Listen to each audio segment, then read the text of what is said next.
Welcome everyone to this series of videos in AI. This is the third video in the series.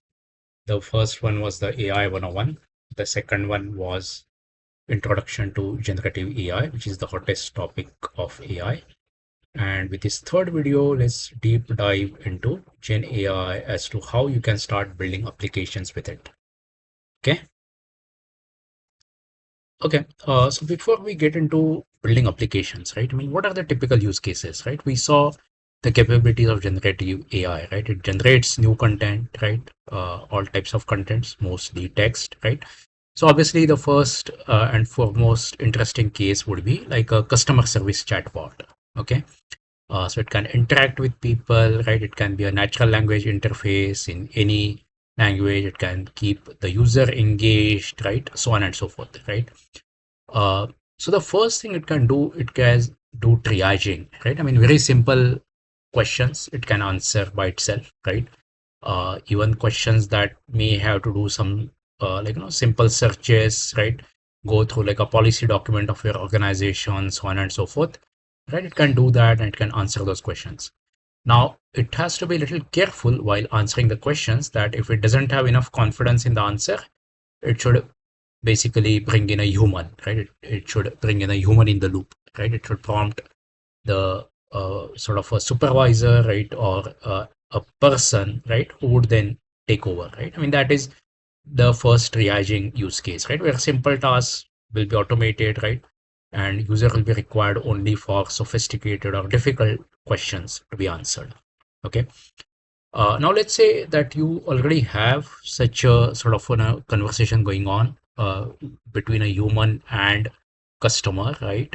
In audio or on over a phone, right? So you could kind of even transcribe that audio customer conversation, right? And maybe it is for future reference, for cataloging, right? You can even do summarization, right? Whether the call was good or bad, right? Or what was the call about, right? You can even monitor the call, right? uh, how we are doing as a company, or how that your technical support or the that particular agent is doing, right? You can also do some sentiment analysis, right? So what you can do is, while this call is going on, right, maybe you can have some sort of a gradation. Okay, this is good, right? Or maybe suddenly it becomes yellow, orange, red, right? Where like maybe the customer becomes very mad, right? Maybe a customer has some issue that the agent is not able to address, right? Then what do you do? I mean, you can have a real-time escalation, right? So I mean, basically you can escalate to a supervisor, right? Some more knowledgeable person in the organization, right?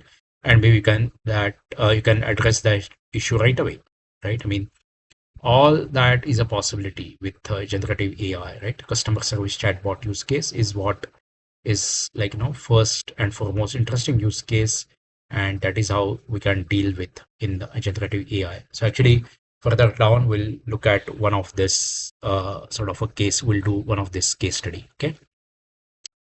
The second thing is authoring, right? I mean, as we know, the most impacted uh, function was software engineering, right? In a high tech, right?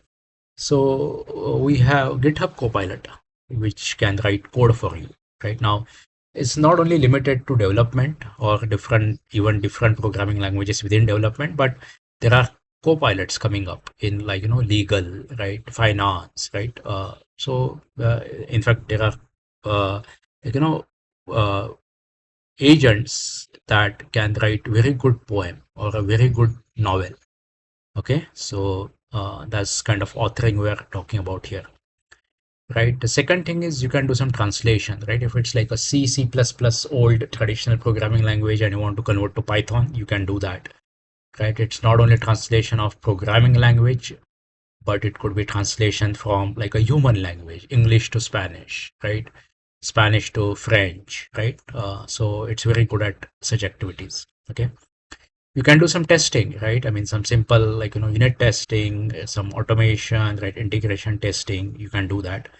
Not only testing of code in software engineering, but you can do some proofreading, right? If you wrote out a policy, insurance policy, you want to proofread it, make sure there are no mistakes, right? You could do that. a legal document you can proofread, right? So that sort of testing can happen here, right? Summarization, again, it's a very good use case, right? It's a very like a lengthy research paper. So you want to just read its summary to find out whether you want to read it in detail or not. Right, so that summarization can be done with Gen AI. Okay. And in general, you can do extraction of information. So it's like, maybe it's a financial report of an organization, right? It could be like a 20, 40 page long document, right? And you want to extract some specific information, right? Like, for example, you want to find out what was the year over year uh, growth of that company, right? Or what was the quarter over quarter sort of, uh, revenue growth, right? Or a profit growth, right? I mean, you could extract some specific information from these documents or unstructured data, so to say. Okay, so these are all the use cases that are made possible with Gen AI. Okay, uh, so I have a blog on Medium, so that will help you getting started with generative AI use cases. So let's look at that a bit. Okay, so let me go to that blog. I'll just walk you through the blog. I mean, you can sort of, read the blog later, right? But basically, what it is talking about is, I mean, this we looked at a little bit, right? I mean, uh, there are models out there, right? I mean, first level of users and a large population just uses those models, like, the GPT-3 through the chat GPT, right? Now, the next level of users, right, which are a little more sophisticated, they try to tune them, right, with fine tuning that we saw, or instruction tuning that we saw, right? And even further, smaller number of even more sophisticated users build them, right? So they sort of, do the retraining, right, or building of a model from scratch. Okay, so McKinsey calls this as takers, shapers, and makers. Okay, so one use case could be that, like, you want to write a program that works on all platforms. I mean, for simplicity, let's talk about Windows and Linux, right? You want to write a program that works on Windows and Linux, right? Now, uh, you don't have to do it yourself, right? A Gen AI can do it for you. And uh, so let's take off a simple case, right? Let's say you want to give a command on your machine, right? Which could either be like a Linux machine or a Windows or a Mac, right? And what you want to do is you just want to get your IP address, right? So with LLMs, right, or Gen AI, you just say get my IP, right? Now it will figure out that it's a Linux. It'll translate that into a command called curl ifconfig.me. If it is a Windows PowerShell, right, it's a little more complicated command, right? And then for Mac, which has a ZSH, right, it will be kind of similar to Linux bash. Okay, so as you can see, it brings values to end user, right? End user doesn't have to remember all these commands. The end user just says get my IP, doesn't have to remember the curl ifconfig.me command. But not only end user, but it can also help an application developer, right? Now, application developer doesn't have to write plugins for each of these platforms, right, to translate that command, but it happens through the Gen AI, right? LLMs are already pre-trained to do that. Okay. So now this talks about a little bit of reference architecture that you can use for developing these applications. Okay, so typically your application would use some sort of a AI orchestrator, because you may not use a single LLM, but you might use some cloud LLMs, some custom LLMs, right? Then you'll do some platform engineering, right? We'll see. We're not going to look at all these details, but you can go through these in the blog. Okay. Now, some reference technologies for AI orchestration are LangChain and Microsoft Semantic Kernel. Okay. Uh, the cloud models, right? The popular ones being OpenAI, Azure OpenAI from Microsoft. Okay. So here it gives like a semantic kernel example, right? So basically, in the plugin, you use a config.json, right? And then you sort of, tell it what to do. Okay. Uh, Now, how to leverage prompt engineering, right? So as we kind of, learned, there is a system message, right? So Now the system message, we also learned important prompt engineering techniques, right? It has to be specific, right? So it's going to say you are a helpful assistant that generates commands for Linux bash machines based on user input. Okay. Then you specify the task, right? So you'll say should contain only the command and no explanation, right? And so on and so forth. So you can keep improving your prompt engineering using the techniques that we learned, right? Now you can add a few short prompting, right? So I'll say that, okay, I mean, you give that system prompt and then you give some examples, right? So examples would be get my IP would be answered by this sort of a bash or Linux GenAI assistant as curl if config.me. Now, as opposed to this sort of a Linux command, if you say get the weather in San Francisco, now it has to make a curl call to a website, weather website, passing in the city name. Okay, so on and so forth. Okay.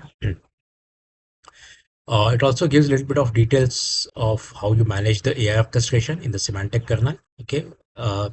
Now, as we know, if your task cannot be sufficiently handled by prompts only, then you have to do fine tuning. Okay. So for fine tuning, as we know that you have a corpus of data, right? Now you have to prepare that data into a training set, right? And that training set, we also saw the examples where you basically create a input so that what it predicts as the next word as the output, right? And you kind of keep preparing this input output training set. Okay. Now there are tools for that. In OpenAI tools, there is a prepare data, right? You just give a file of whatever text you have to prepare that training set for you, right? Then you can use tools like Azure AI Studio and you can build a custom model. Okay. Uh, now, uh, okay, so I mean, this is called custom models, but basically it actually is doing a fine tuning. Okay. It's doing a simple fine tuning. Okay. Okay. Now, if you want to go beyond this, right? And experiment, right? You can do build custom models, right? Here is a little more complex example of retraining, right? It's from a transformers library, so you have to know a little bit of auto tokenization, right? You have to know a little bit of sort of the sequence classification, right? And you have to know the training arguments trainer. Again, I mean, you don't have to know how these are implemented, but at least you have to know how to use them. Okay. But you'll see some quick starts in pointers I have given on the GitHub repositories that I have posted here, right? And you train it. Okay. Now, if you want to do it from scratch, okay. One thing you notice is basically starting off with a base model. This BERT base case model, right? And then it's training it further, right? So now this is also kind of fine tuning, right? But there is a slight difference. Again, we are not going to go into those details, right? But then uh, retraining is slightly more involved than the fine tuning, right? But they are kind of related or they look similar. Okay. Uh, you can do training from scratch, right? I mean, you don't start with any base model like this, but you start from scratch. You can have a brand new model, right? You can build, as we were talking about, right? You can have a completely different model, right? Different number of attention layers, different connections of well, fully connected layers, right? You can stack these layers in a different way based on your requirement, so on and so forth, right? So some examples here are Amazon's Titan, right? Or Code Whisperer, right? So these are like, brand new models built from scratch by Amazon. Okay. Okay. So that's about this sort of, getting started with GenAI use case, right? So in summary, right? Takers, they pick and use existing models, right? What do you have to do here? Like, you have to do the prompt engineering and little bit of APIs, right? So, I mean, most of the use cases, most of the users kind of are the takers, right? So this is kind of activity you will be doing. Now, if you are more sophisticated or this doesn't solve your problem, only then you will be a shaper, right? And then you will try to do some fine tuning or instruction tuning, right? Which is what we learned in the last video. Okay. And the next, right? Like, but the most exciting, but the most complex when you get here, you really have to know what you're doing, right? Are the builders, right? Again, they can just do simple retraining, they can do training from scratch, or they can go all the way building brand new models. Okay, so this is what there is to it in getting started with Gen AI use cases. Okay. So moving along, right? One important thing here is this sort of application development using generative AI is a hardly it's a highly iterative life cycle, right? I mean, as we saw, it's much shorter, right? I mean, traditional machine learning could have been like months or years, right? This is probably days or maybe weeks, right? So first thing, right, you probably spend about a week scoping the problem, right? You kind of say that what you want to do, what you want to achieve, put your hypothesis out there, right, which you want to test, right? Uh, then you choose a model. Okay. And that initial building can happen just in 1 or 2 days, right? Because it's just matter of searching what is the best model for your domain, right? Maybe do a little bit of prompt engineering, right? Maybe a little bit of configuration that we saw, right? So it just 1 or couple of days at most, okay? And it's there, right? It's built. Then you put it out there for internal evaluation, right? I mean, you don't want to put external evaluation right away because you may lose credibility, right? uh, Let people within your organization use that, give you feedback, right? When they give feedback, what do? The improvement basically involves you may update your prompt, which is the simplest thing to do, right? Or you miss some corner case, right? You want to cover that in the prompt itself, right? The next one is RAG, retrieval augmented generation. So this technique we haven't seen yet. We'll see that in the subsequent videos, right? But here, basically, what you do is you have some additional intelligence within your organization in the form of your policy documents, right? Or maybe your blog posts, right? Or maybe some notes that your employees might have taken, right? You use that and you feed it to your LLM, okay, to give that additional edge, additional intelligence, right? You could do that using RAG. The next, if these are not enough, you do the fine tuning and pre-training, right? So that's what happens in the improve phase of this iterative build improve stage. Okay. Once you're satisfied, right? And typically this internal evaluation takes weeks, right? Shouldn't take months, right? Then you put it out there externally, right, for end users, but you still have to monitor. Okay. And now that could be weeks to months, right? And when you monitor, you take the feedback, right? You may move it back to the internal evaluation, right, based on the feedback, or all the way to the improve phase. You may even do some additional of these techniques, updating prompt, fine tune, pre-train, RAG based on additional data that you gathered externally from external users. Okay, so this is important to know about the life cycle of generative AI applications. Okay, pricing a little bit, right?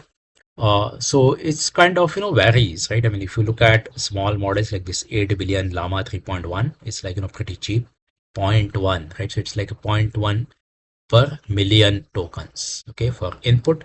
So again, I mean, you have to be careful that you also get charged for output, right? I mean, not only what you send to the LLM, but what the LLM sends to you, right? You get charged for both. Okay.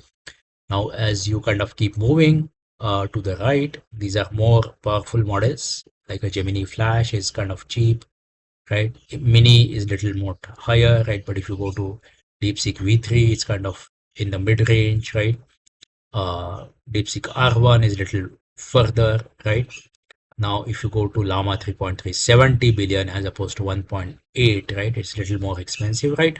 And all the way right, there are 405 billion Llama, right? Or a O1 or a GPT 4.5, which is still in preview, right? These are more expensive models because they are more rich, right? And they're still sort of, uh, being developed. Okay. But just to give you a rough idea, right? I mean, if you're talking about uh, handling text, right? Typically, what a human can read in an hour, if that's what you want to process, right? It's just 8 cents. Okay, so it's pretty cheap. So that's kind of a ballpark pricing or cost you are looking at when you are dealing with generative AI applications, right? Okay. Next thing I would like to do is I would like to deep dive into a case study that I have been promising. Okay. So as I said, like the in the use case was the customer service chatbot, right? So here I'll pick a technical support chatbot. Okay. This is something we internally developed, right? Now, what are the key aspects of this chatbot? So first of all, it's a natural language interface, right? You don't have to know the jargon or the lingo or the APIs of the underlying system, right? Now, this underlying system in this particular use case, I'm going to look at a authentication log, okay? But you don't have to know anything about it yet, okay? But we'll come to that. Second thing is it's interactive, right? So basically, you make ask a question, right? Based on answer you get, you may refine it, okay? Uh, second, third, it's iterative, right? I mean, again, I mean, the interactive and iterative go a little bit hand in hand, right? So you send a question, you get an answer. Based on the answer, you send next question, you improve your question, but it's iterative until you converge, right? Until you get an answer that is satisfactory, right? So that's what interactive and iterative is all about, right?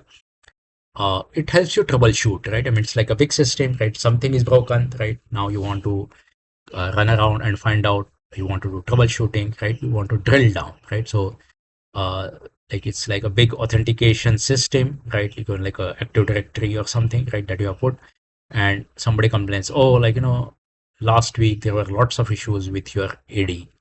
Then what do you do? Okay, so this is kind of a uh, application we are talking about. Okay, so let me switch to my application.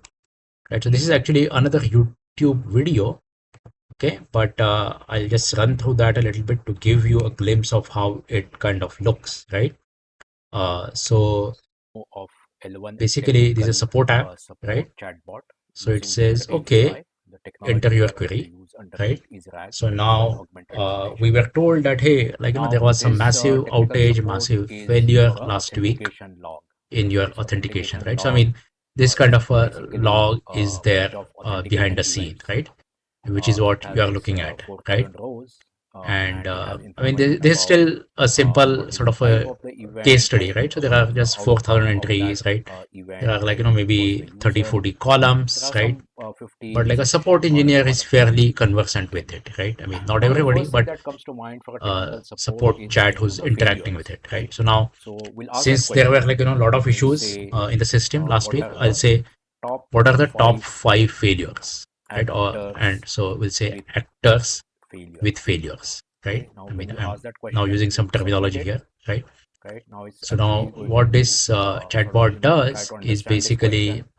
is going to We'll go to the actually look under LLM, the hood, right? Now and LLM is it's going to do actually some sort of querying to the Azure querying against that OpenAI. table. It's It's also going to do giving you some what it is thinking, reasoning, right? It is and it's doing also some giving the action. action This that is it chain took. of thought that is Okay, happening, and right? So you then can it actually ran some see query, all that in action, put right? that What is data in a data thought, right? frame, right? How it It constructed the did query, that. right? So now it So and finished. it came So up we'll with see the boom, results. right? So not only it gave five, but it said, okay, So not first one only it had gave the top five 1,121 actors with failures, right? users Second with one had failures, but it also 348 gave the failures. It's number of a failures per fairly query. good idea, right? Okay. So maybe you want to Now look the at thing only that you'll first one, notice that, right? hey, It's like there is thousands a of failures, UID which is probably not okay? Or very maybe stable, all right? When you five look at because the they are data significant again, failures. right? Now we'll see But that, now the thing okay, is, so it has some it sort was of not very user-friendly output, uh, right? I mean, it had some IDs username in error. it, Okay. So it right? has So some now username error. again, Okay. that So little let's bit of see domain what we'll knowledge see. here, Okay. So right? here it So says, okay, the technical display. support engineer, oh, Okay. So okay, then so what we'll try display name, to right? do Display is name we'll is try something to user refine our friendly, question, and right? we'll say, So now he what are will the top refine the five query and will actors with say, okay, failures what are the top five actors with by failures their by their display name? display name? So And now it now will be let's more see what it does. consumable Now we'll by query, the right? user, So right? now it's Whatever the submitting that question. right? So chatbot it's also returns, doing right? the Now it's same kind of, processing, running it's the doing the same thinking, it's query, formulating the but now it's query, augmenting right? with sort of a It got some result, right? secondary It's query, right, thinking, to right? fetch It's the some names for those pre-processing, IDs, post-processing, right? And now and boom, I it mean, it got actually, these you can names, right? see it So now you can actually gives see some names, right? So they are let's the see same IDs, right? Because the number authentication of failures are the column, same, right? But now right? Now it actually said, the names are okay, so more the user usernames, friendly, they are right? So now more you can actually meaningful, go and okay? talk to those people. Hey, And did now you have this is problem how we last kind of, week, right? use the chatbot, okay? Uh, So maybe we'll so try this is one one more example, question. right? So again, So not a only lot of we want to know for issues with the which system, field, you say, but give we'll me top say, five. uh, Then you say top five with display what name, are right? the So now top five uh, failures, right? So we uh, want to know we went by the what are the users. top Now five let's go by the failures, right? failures. Why the Okay, system what are failed, the top right? five We know for failures, whom it right? failed. We know the top five So users for whom it failed. we did, Now we like, want to for know the user base. Now where we'll it do failed, kind of, kind of question, right? So again, it's type doing of thinking, it's querying, failures, right? right? So It's same chain of thought, it's right? chaining, right? Action, So thought, it's right? post processing, right? And gave the five And now it got some result. types Looks of like now it's failures, finished, right? right? So So it again, said, it gave the okay, count for each of them. But policy dot let's evaluate say policy underscore evaluation, sign off, user right? session start, user So again, this is authentication, a little cryptic, right? right? So again, SSO, we'll right? kind of But refer to again, our data, to make it user right? friendly, we'll sort Uh, of refer our and database, we right? So what what is we kind want of to a do user is, friendly okay, so this was the information about the outcome, right? type of failure? Uh, Oh, okay, so Now, there is something called is as an there any other? Okay, outcome so there is a reason. So reason. this Okay, so looks there is kind of some reason, more right? So user now friendly, this right? reason So looks more now we'll user say friendly, that some text, right? So now I'll what say, are what are the the reasons reasons for the for top the five top failures? five What are the failures, reasons for the top five failures? And let's see right? what it And does, our right? bot will come So back now it's a with brand more new user query, friendly right? It's answer. So again let's see. doing sort of Same chain of thought, pre-processing, actions, formation of right? the query, Querying right? subqueries, right? Some Executing it, joins, right? or uh, So now it right? computed And the it gave this reasons for the answer, top right? So five now failures we are more and user here is the friendly, final right? Like answer. a So verification error, invalid verification error. There credentials, was no a reason invalid provided. credentials, This no is not reason assigned, provided, right? invalid token. Now So they are more useful. that is more consumable, right? Uh, so that is the case study I wanted to show, right? It was like a customer service chatbot with authentication log, right? And we saw a couple of interactions with it, with the app that we developed using GenAI. Okay, so that brings us to the end, right? But before we get started, just be aware of limitations. Okay. So first of all, generative AI has a knowledge cutoff, right? So when you tried ChatGPT, you must have tried, right? Okay, what happened yesterday? What happened? What is going to happen tomorrow? Right? You will say, hey, I don't know. I cannot predict the future, right? I know only till date I was trained on, right? Maybe like for GPT-3, it could have been some 2021, right? Maybe September 2021, right? Maybe GPT-4 would be like, whatever, 2024, right? And so on and so forth, right? It has some knowledge cutoff, basically. The next problem is hallucination, right? Again, you might have heard about this, right? So these answers, remember, they are based on just the language constructs, right? Like this tokenization, vectorization, the vector DB and whatnot, right? So they don't know the truth, right? They don't have the notion of a truth, right? Whether it's true or not, right? When it gives a code to you, it doesn't know whether it works or not, right? When it tells about some story or something, right? It doesn't know whether it actually happened or not, right? So that is a big problem in hallucination, right? Because you don't want to sort of, uh, give a code which doesn't work, right? Or you don't want to tell something that is not true, okay? The next thing is, as we saw, the pricing is based on the tokens, right? So though it's very cheap, right? Millions of tokens being a fractional of cents, right? It's still finite, right? I mean, for example, you want to write a novel which is 1,000 pages, right? So it will be like, billions of words, right? So now right there, you'll see cost, right? It could be like, tens of thousands of dollars, right? So there are still some cost, right? Though it's not very prohibitive, you have to be careful about input and output lengths. Okay. The next thing is GenAI, interestingly, is very good at unstructured data, but unfortunately, it cannot work well with structured data. Okay. So that you have to remember. Okay. The next thing is it's trained on the existing data, right? So it may have some bias, right? So let me give an example, right? So in healthcare, for example, right? Today, I mean, though we are talking about equality and all that, right? I mean, if you see, there will be more males amongst the surgeons, right? And there will be more females among the nurses, right? So obviously, this Gen AI, healthcare Gen AI, is going to get biased with that information when it answers a question. Okay, so like if it asks to give a story where there is a where there is a surgeon and there is a nurse, right? So it will probably pick a male name for a surgeon and a female name for a nurse, for example, right? And the last thing is toxicity, right? Now, uh, again, though we want to be like very sort of polite and sort of correct in our answers, right? There is bound to be somebody who may get offended by an answer that an LLM gives, right? So there could be some toxicity. Again, there is a whole different branch called responsible AI which deals with it, right? But it's still work under progress. Okay, so you have to kind of be wary of these facts about or limitations of Gen AI when you build applications with it. Okay, so good luck building applications with Gen AI. And again, if you like the video, click the like button, subscribe to my channel, provide feedback, and let me know what more videos you would like to see from me in this series of AI videos. Bye.